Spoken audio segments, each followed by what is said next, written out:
And welcome back after this very short break to our next session. Before we dive into this topic, let me just say on behalf of the whole team of the Female Factor, thank you to Susanne Raab, the Minister for Women, Family and Youth, for supporting this event. We are grateful for your words and all the best. Now, as I said, we are here for the next topic now. Previously, we talked about finding your why, either on a personal or a professional level. And what we already established is that it has a lot to do with trust in the organization and leadership in the organization. And this is a great bridge to our next topic, because we will be talking about leadership, not only on how to be a good leader, but more importantly, how to become a good leader, and how to step up as a leader. For that, as before, I have great panelists here with me, some amazing resumes, great experiences that they will share with us. Right next to me, Beatrix Preaceptor from Mondi. They are also powering the session, by the way, so thank you for that. We have Zhanna Alanova, out-of-home business leader. I'm very curious about what that even means, and maybe we can get to that later. Sure. From Coca-Cola HBC Austria, and Eva-Maria Berchtold, partner in strategy and transactions leader at EY. Now, those are your names and your positions, and I think now it's time for us and our audience to get to know you.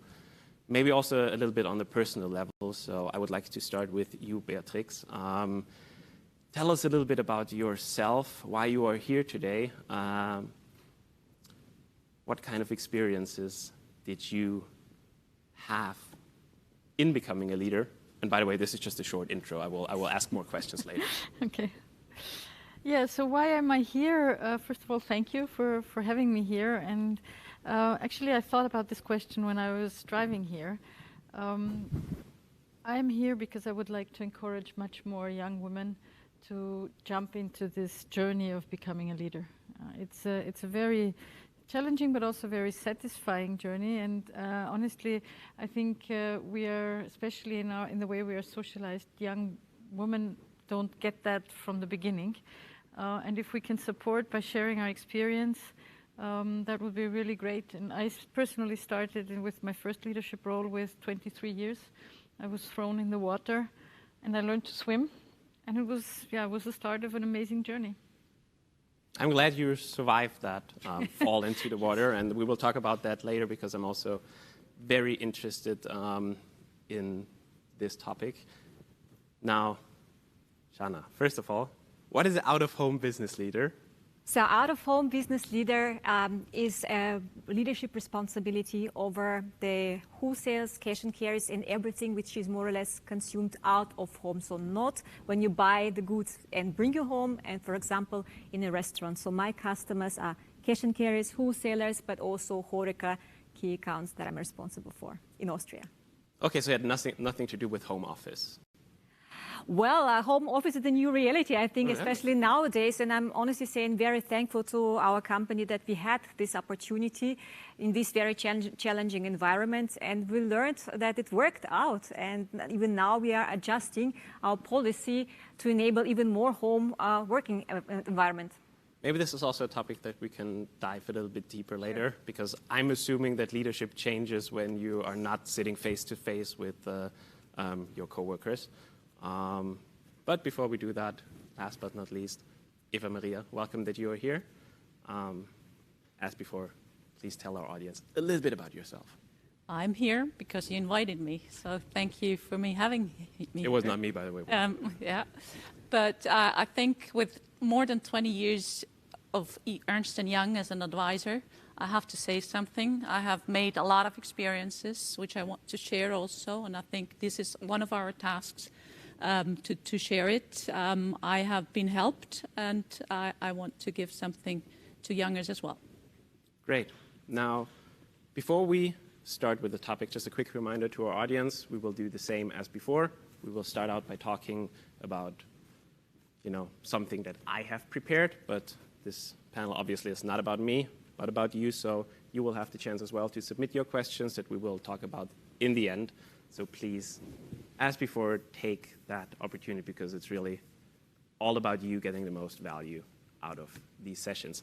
Now, let's start with what you said, Beatrix, the first leadership role that you had, thrown into the water with 23 years old.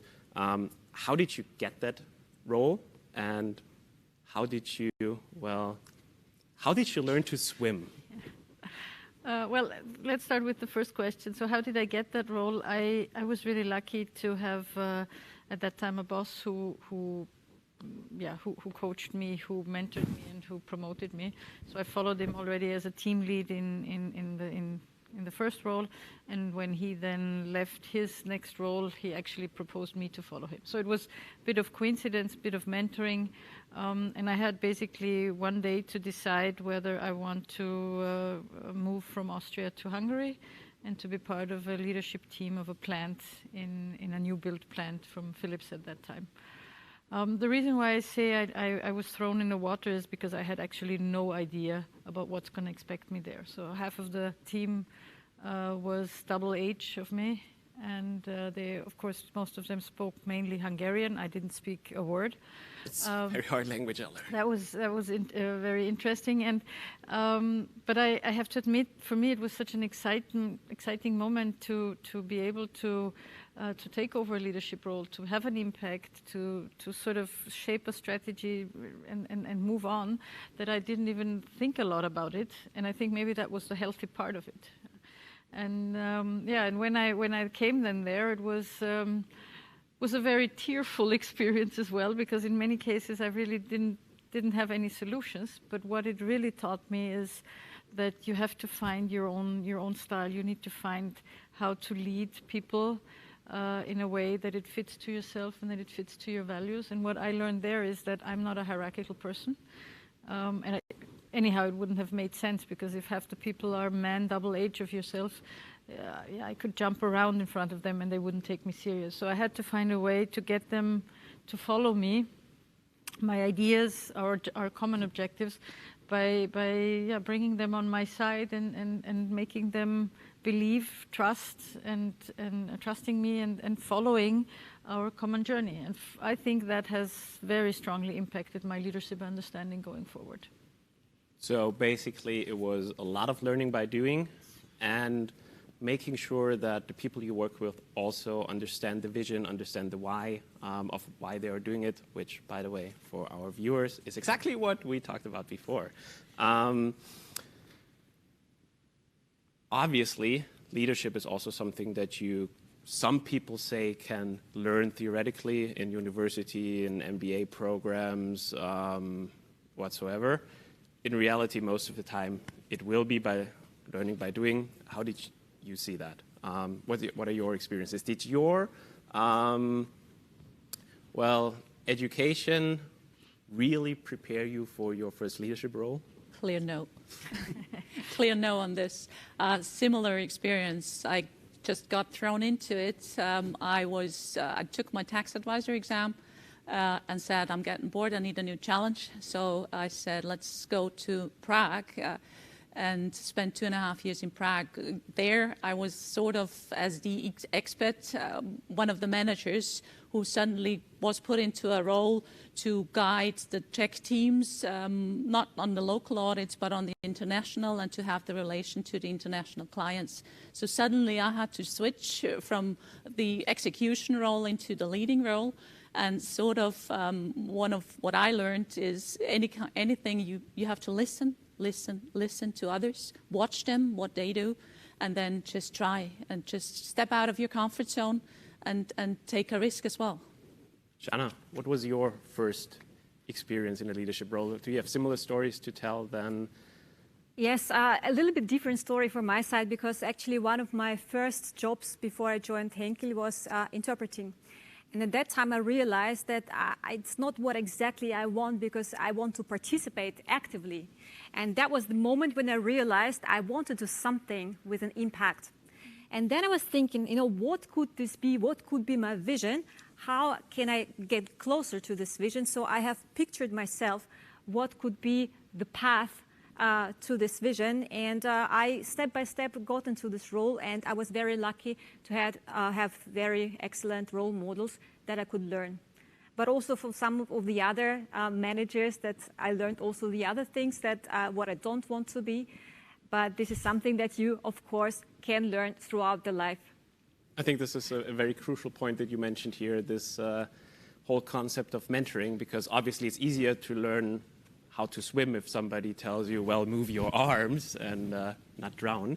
All of you work in very high positions in very big corporates.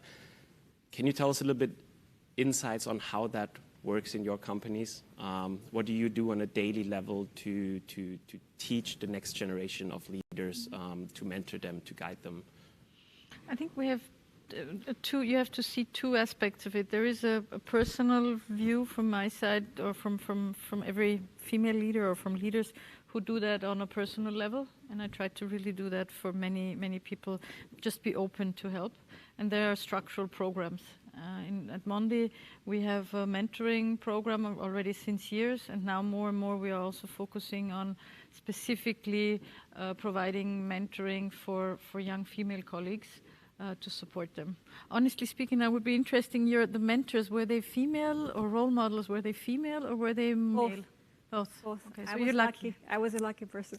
I personally, I never had a female boss nor a female mentor. Maybe that's why I miss that a bit, and that's maybe one of my motivations to be one.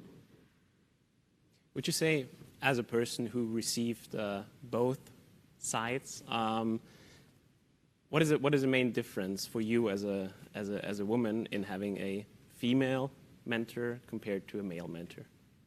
I would not even honestly saying limit myself, so whether it's a male or is it a female. I think everybody can share some good experience and contribute also to the positive development, and also what you learn sometimes has to be reflected through your personal values, what matches your personal expectations. So once you know, you can really absorb all kind of inputs, and I had a very good experiences in both sides. Yes, they were different because they also had the different values behind and the different experiences, but it was very helpful for me. I totally agree, and I think it not only comes down to gender, but also through other diversity factors, because obviously no people are the same. So I think the more you can learn from others and different kind of people, not always the same group of guys, then the better it will be for your development. But that's only my personal opinion, and that's not why I'm here to ask questions. Eva-Maria, you had a similar experience to the rest of us, being in your first leadership role. Now, looking back to that time, obviously, as you said, clearly no, your education didn't help you. What do you think now, what would have helped you transition into this leadership role? Apart from mentoring, we covered. Apart from mentoring, yeah. Of course, we had the programs as well to support our high talents in moving up the ladder. But I made one extremely appreciated experience. One day a partner told me, look, as a leader, it's worth more than if you need to clear your mind. Take the afternoon off, go mountain biking, climb up a hill or a mountain or whatever it is. As a leader, you need to free up your mind. You need to be inspirational. You have to have new ideas and find solutions. And that's true. I would have loved to know that a little bit earlier, because it took me some years that I learned that if I really do this and step out and clear my mind, do something completely different, not just working, that helps a lot in finding a solution. And if I may build on this, I think the magic is, how do you build your leadership brand? And leadership brand for me is also the IQ. Of course, you need to have intelligence quotient, emotional quotient as a second pillar, and the third one is the physical quotient. So you have to be disciplined enough to find the time to re-energize, to make sure your body is working properly. Only then you can have really full energy and be inspirational for your teams, for yourself, and for the ones beloved around you. You mentioned finding your leadership style, and that's also what you mentioned in your first experience. How did you actually do that? How did you find your personal leadership style? I mean, obviously through some external factors, things that you have seen that you like, that you didn't like, but did you also use some methods for that apart from thinking, who do I want to be? Well, honestly speaking, it took me decades to really come to that point. And that was when I took over my recent, or the role which I have now, where I really recognized now I've arrived and I am the person I want to be. And actually I would like to build on that, because I would even add a fourth pillar, which is you have to find, you have to be true to yourself. Looking backwards, I was always working in environments where people were telling me, well, maybe you should be better this way, or you should act that way, or maybe think about being less this way. And I sometimes I had the feeling that I was coached out of myself. And I think looking backwards, that's one of the things that I would tend to avoid. And rather, of course, you have to be self-reflective, and of course you have to learn, and I think there are a lot of methods or methodologies which are worth looking into and taking out of them what you think fits to yourself. But the main message is that you need to find what you feel comfortable with. And I remember, like today, the moment when I took over the team that I'm still leading today, and we had a workshop. And I was so nervous. I was so nervous about what will they think for me, and what if they ask me to be like, I don't know, whatever, strong or pushy or whatever they would ask me to be. And then when I had to prepare my expectations in one room and the entire team in another room, and then when I came back, it totally matched. And I remember this relief feeling of, wow, I finally found a job where I can be myself, and it feels so less energy intense. And you can focus on content rather than on trying to be somebody you are not. And so, long story short, my advice or my learning is try to find the way you want to lead and which fits to yourself as quick as possible. Can I follow it up with a very short personal question that I also have here in my notes? It says, when did you know that you were ready to be a leader? And you just said right now that it took you decades. So maybe to phrase that a little bit different, do you ever feel ready? Or is that a ever-changing process that you need to work on constantly to be able to lead in a... Well, to answer it short, I think I always knew I wanted to lead. I think you said that, or you said that I wanted to have an impact. Mm-hmm. So I was clear I wanted to have a role where others follow and I can really shape things. I would add the word, when do you know that you are a good leader? And that definitely you never really know. It's about listening, and getting feedback and acting on that feedback, and also saying, okay, I heard your feedback, but this is still me, and this I will not change. Another interesting thing that you mentioned from your current position, where you finally found yourself working in a role that really, really fits you. Obviously, a lot of people are not there yet, especially young people. So maybe a question for one of you guys. What would you say to a young person, a young woman maybe, who hears this talk now and thinks to herself, you know what? I want to become a leader now. I want to take a leadership role, either in the company I'm working right now or for a different company. It's good that once you are at this step, but how do you actually take the next step? Do you just go to knock on your boss's door and say, hey, I'm here, I want to be a leader? Or are there, I mean, you're already nodding your head, so maybe I'll let you guys answer that question. Well, if you don't speak up, you won't be taken and you won't be chosen.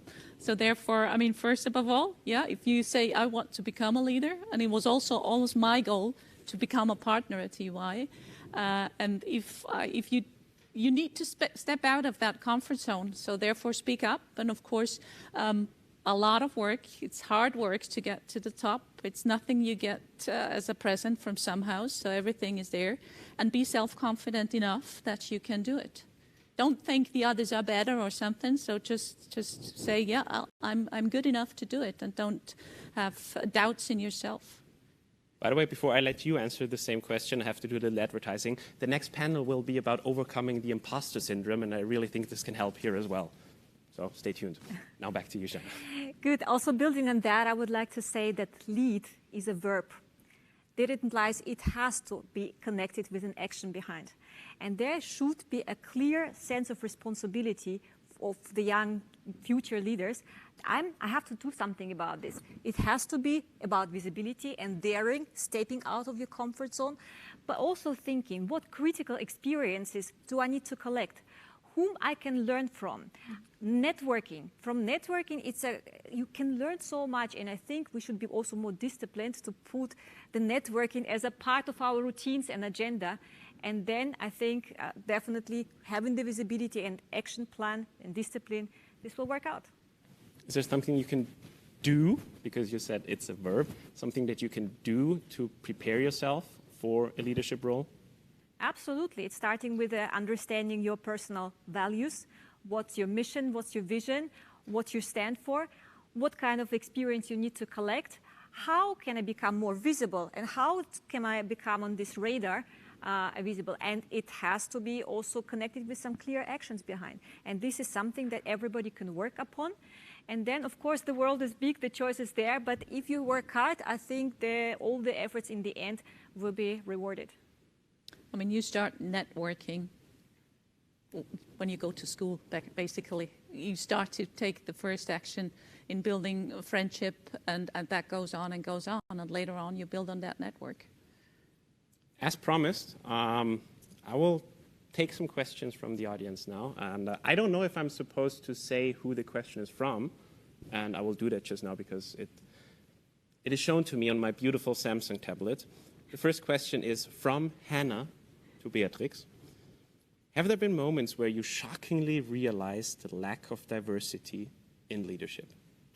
Every day.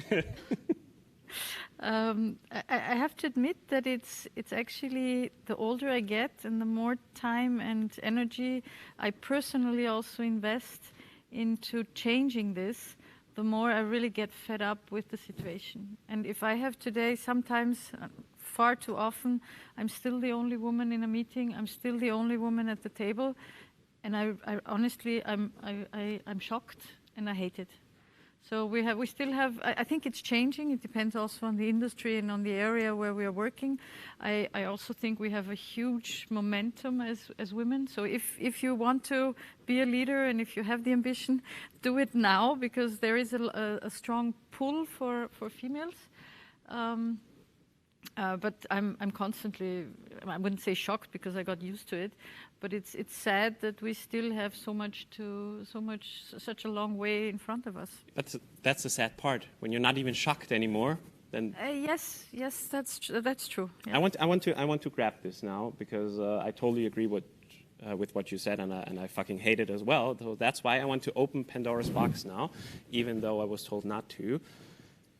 How can we solve this lack of diversity in leadership? Because there are people who say, well, quotas, and there are people who say, well, quotas won't work because we need to find other ways to push talented young women into leadership roles. So what do you think is, well, not the ideal solution, because obviously there won't be an ideal solution, but what's your opinion on how to solve this, except by forcing people to do 50-50?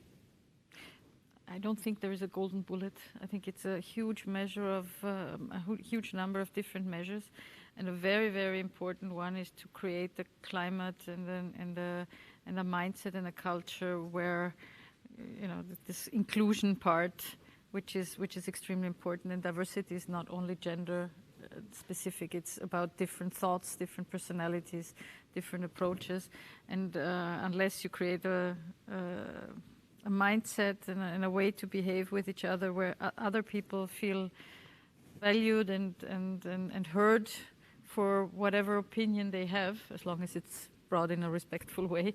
I think that's the only thing what we really have to change, besides all the educational and quota and so on and so on. But I think that's the undermining work that each individual has to do. But it's not only the individuals. I think it's also the companies that are taking active steps over here. And I have experienced a dramatic increase of the popularity of the topic diversity that it was now recently worked upon in all the major, at least FMCG companies, and I'm very happy about this because, yes, it is maybe a mind change, how to start this, but once you see how successful it is as a model, I think that it's self-convincing and it's not so difficult to roll out. But I'm very happy to see the latest moves on the diversity. At least in Coca-Cola Hellenic, we have it also a very big part of our strategy to improve the diversity. And as you said, it's not only about the gender, it's a whole bunch of factors behind. Well, on my way becoming a managing partner at EY, I have to say I never had the feeling that it's a matter of diversity. EY was always good in looking at the balance, even though it's like a third of us are women in the leadership role. And I think times are changing. It's the steady occasion. I mean, thinking back, I had to fight that that my father agrees that I go to university. His mindset was somewhere else, and that's many, many years back. But today, looking at the younger ones, they think completely different. But nevertheless, in order to get there, I think we still need sort of the quota to overcome that step still. I have a follow-up question from one of our participants to you exactly. What were the hardest decisions you had to take to get where you are today? It's not my question. Well, it's sort of, I have the best husband I can have, married, but we don't have a family. And sort of my job in being transactions, project work, not knowing where you are, working sometimes, I don't know till when, that was the decision sort of, what do we do? Family and that's maybe not a good sign to say here, but again, I say the younger ones are much further now to cope both sides. It doesn't have to be the male are willing to give more and take over more roles, and that's the big difference going back for, let's say, 20, 30 years. I have another question here from Mar to Zhanna. You worked in Henkel for a long time. What made you step up to another job at another company as a leader? Because this is something we already talked about in the previous panels. People nowadays don't have one job anymore. Probably they will have 20 jobs in their lifetime. So can you share some experiences from your point of view? Sure. Great. I think it was an exciting journey for me, and I learned a lot at Henkel. And that was more or less also where I learned my first leadership skills. But then I realized that my learning curve has flattened throughout the time. I've been working for 19 years in the company, and yes, I can maybe improve some of the other topics, but I will not learn something more new for myself. And so one of the values for me is personal development and never-ending development. I thought if I don't take myself out of this comfort zone and I don't change maybe the company in the end, I will not have an opportunity to learn something new. And that was a brave step. I should say it was not that easy, especially if you have a loyalty to the company, but it's definitely worth exploring something else, what the world can offer. Coming back to the topic of mentoring, guiding your team members in actually becoming leaders as well. We have a question about that as well. How do you promote the professional growth of your team members, especially women? Well, it's a topic which is very close to my heart. So promoting means, first of all, you have to make sure that especially the young women in this case, but actually all of them, that they see a perspective, that they feel that whatever they would like to achieve or where they would like to develop, that this is heard and that it's taken care of. Actually, in all companies I've been working, there was always very structured processes to have this discussion. But I think you need to do that far more often. And the most important part is to give those people visibility, give them the chance to prove what they can do, and also to give them the chance to then present that and get out of their comfort zone and to be seen by the deciders. And to actively always say, if you see a list of people, succession planning, and there is no women there, just be the pain in the... we sweared a lot in the previous panel already, so we can... Okay. Yeah, we set the stage. You have to be the pain in the ass person where everybody turns the eyes and say, she again. But you have to say, there is no woman on that list. This is a project. Why is there no woman in this project? So by doing so, I think you can promote your own team members and specifically also women.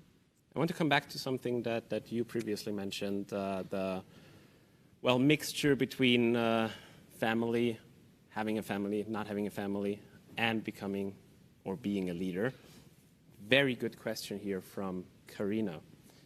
Do you think leadership works part-time? Me personally, I've never thought about that question, so I'm really curious about your thoughts on that. Yes, I do, because, leadership is, you build on a team you can trust, and therefore it's not a matter of being there all the time.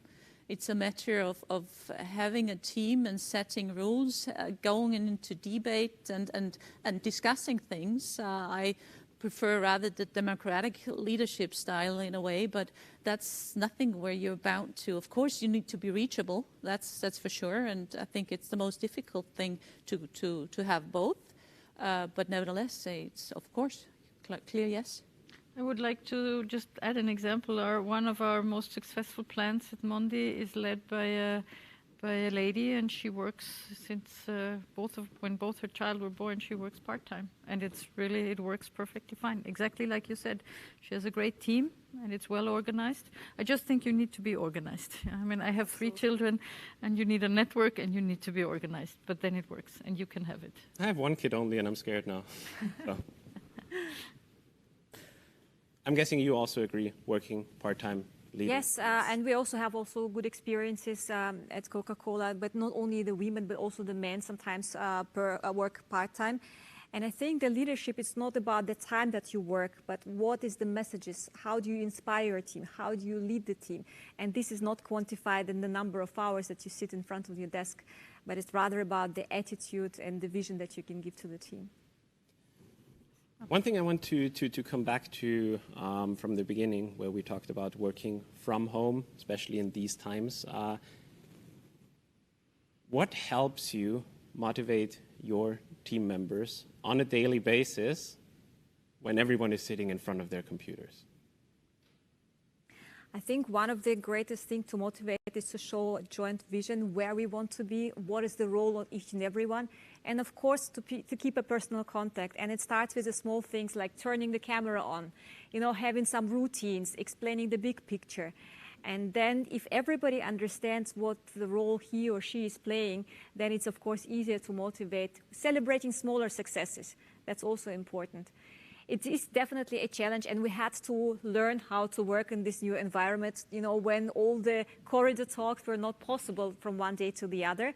But then I think to adjust was also crucial for that, and we've managed that with the team, and actually we had a very good also engagement results, even in the COVID times when I haven't seen my team more than 1 year already in the full scope. Same for you? Well, I would have, my default answer would have been with humor, because I think what we are all losing over this time now is the patience and the personal connection. So I always try to start any meeting with keeping in a personal way in touch. But I also have to admit that the longer it takes, the more energy is required to keep up the mood, and you have to have a very flexible leadership style. I don't know how it is in your case, but I have everything. I have from people who have absolutely no problem with WebExing the whole day, and then I have people where I really sense that I'm losing them because you're not connected anymore. So I think you need to change a bit the balance between fact-oriented and people-oriented at this current stage, and put a lot more emphasis on staying in touch on a personal level with the people. At least that's my experience. I totally agree here. It gets harder with time. Humor is a big part of that. Still remember in the beginning it was still funny when you did the pants check in the beginning of a video call. Now when you still do that, everybody's like, oh, not again.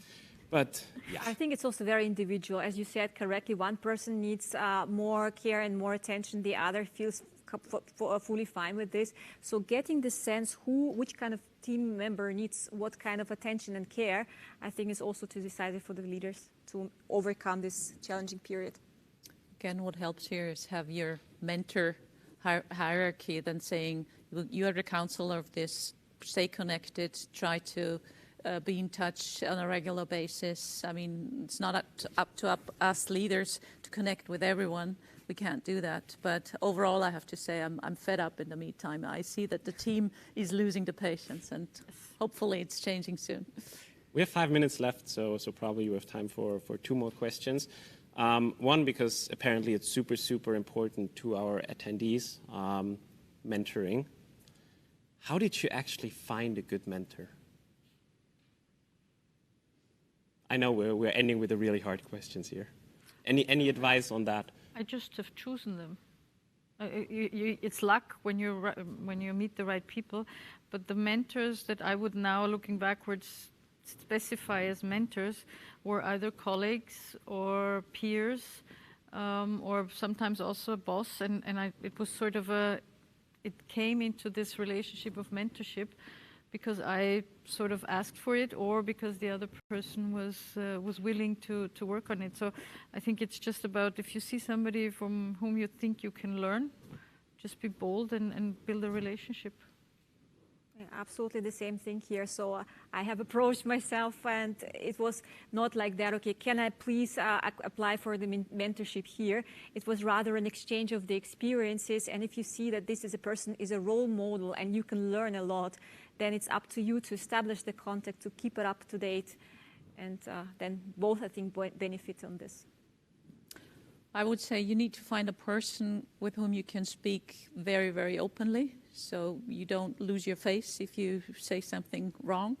And that doesn't need to be someone from the company where you work, and even though it helps. But in any case, for example, my husband is one of my mentors as well, because I'm asking him questions, should I do this or that, and help me finding a solution. So can be anyone whom you trust. Sure.